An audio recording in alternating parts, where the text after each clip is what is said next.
Hello everyone, welcome back. Today we are going to see the reaction of non-metal with oxygen. So I have taken sulfur powder in this deflagrating spoon. So we are going to see the reaction of sulfur with oxygen. So here we have the sulfur powder in deflagrating spoon and I am going to burn it. So when burning means we are supplying oxygen to the sulfur.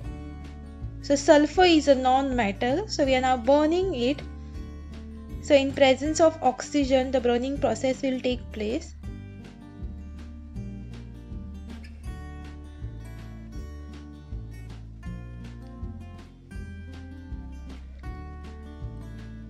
Once sulfur is heated, it is going to melt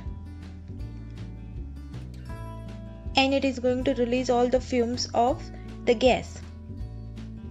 So sulfur when react with oxygen is giving sulfur dioxide gas. So non-metal when react with oxygen gives non-metallic oxide. So here we have collected sulfur dioxide, non-metallic oxide in this gas jar.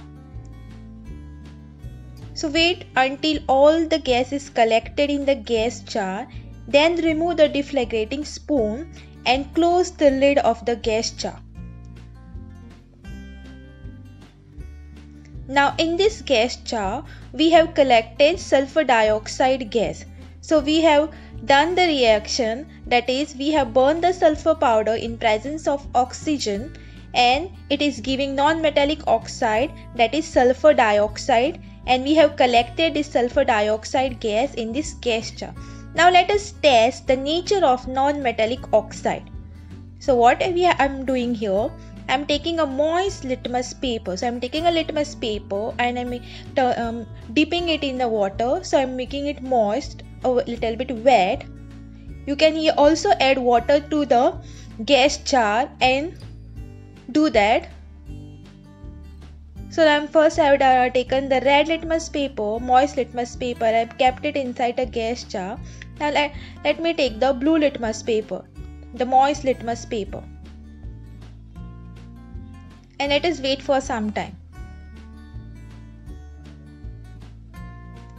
So you will notice that the red litmus paper remains the same, that means there is no change in the color for red litmus paper, whereas the blue litmus paper that we have taken has become red.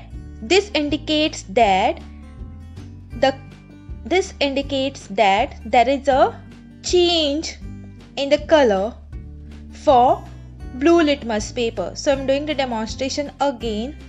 See, we have taken the blue litmus paper and wet blue litmus paper is turning into red. This is because the sulfur dioxide gas react with water, say water of the litmus paper, and it is reacting with water. So we have the sulfur dioxide plus water giving you sulfurous acid. So sulfurous acid, since it's an acid, and that's why the blue litmus paper is turning red. This proves that non-metallic oxides are acidic in nature. Thank you. Like my video, subscribe my channel and share Cymatic Hope.